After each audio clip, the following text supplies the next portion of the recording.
Are से संबंधित ना हो तो उसे हम तत्समक अवयव कहते हैं। अगला इसी में फिर आपका था द्विआधारी संबंध। अब द्विआधारी संबंध क्या होता है, नाम से भी पता चल रहा है, द्वि मीन्स दो आधार होने चाहिए। मीन्स उसमें क्रमिक युग्म आपने पढ़ा ही है, बिना दो आधार के क्रमिक युग्म भी नहीं बनता।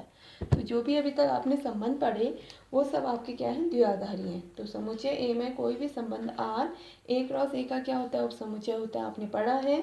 और इसे ए क्रॉस ए के अवयवों के रूप में लिखा जाता है। इसी को हम क्या कहते हैं, द्विआधारी संबंध कहते हैं। समुच्चय ए के युग्मों के रूप में प्राप्त इस संबंध को हम क्या कहते हैं, द्विआधारी संबंध कहते हैं। अब इसमें अलग अलग प्रकार के द्विआधारी संबंध हैं। पहला आपका है स्वतुल्य संबंध। स्वतुल्य संबंध, तो इसके लिए देखिए मैं यहाँ पर एक सेट ले रही हूँ 1 2 3, और मैंने एक R1 सेट ले लिया 1 1 1 2 1 3 2 2 और 3 3, ठीक है। एक मैंने यहाँ पर सेट ले लिया R2 इसी समुच्चय के अंदर, जिसमें आपका है 1 1 1 2 3 2 और 3 3, दो संबंध है। तो स्वतुल्य के लिए कहा जाता है, दिए गए समुच्चय ए में संबंध R स्वतुल्य होगा यदि A, A belongs to R for every A belongs to A। Means दिए गए समुच्चय का प्रत्येक अवयव स्वयं से संबंधित होना चाहिए।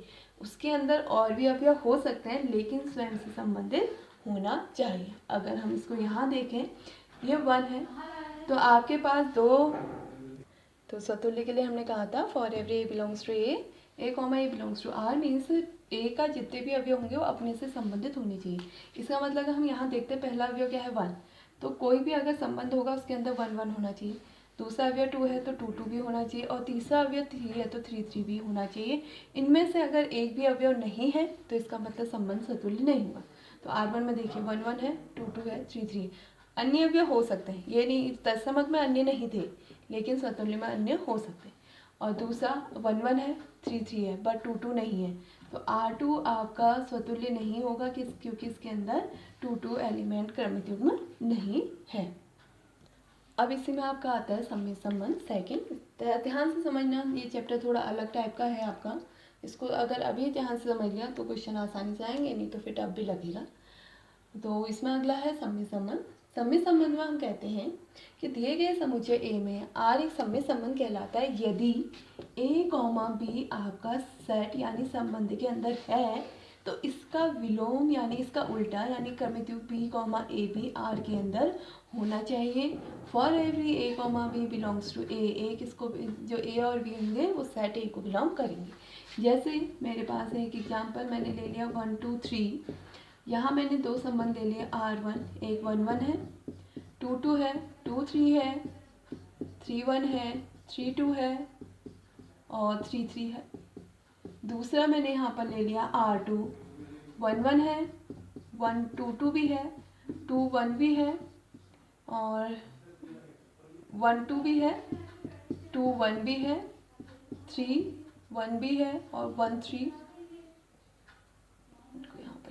1 3 भी है और 3 3 भी है, ठीक है। तो ये है आपके पास एक सेट, दो सेट दिए गए समुच्चय ए में। अगर हम पहले स्वतुल्य देखते हैं तो 1 1 यहाँ है, 2 2 भी है, 3 3 भी है, तो इसका मतलब R1 स्वतुल्य, 1 1 इसमें 2 2 और 3 3 तीनों हैं तो ये भी स्वतुल्य है, R1 और R2 दोनों स्वतुल्य। अब सम्मित के लिए देखते हैं, हमने कहा a comma b belongs to R यानी अलग अलग अवयव के लिए। अगर हम इसमें देखते हैं तो 2 3 बिलोंग्स टू आर है, राइट, तो ये इम्प्लाइज कर रहा है 3 2 बिलोंग्स टू आर, ये भी सही है। इसी के बाद इसी में देखो 1 3 का ये प्रत्येक अवयव के लिए होना चाहिए, तो 3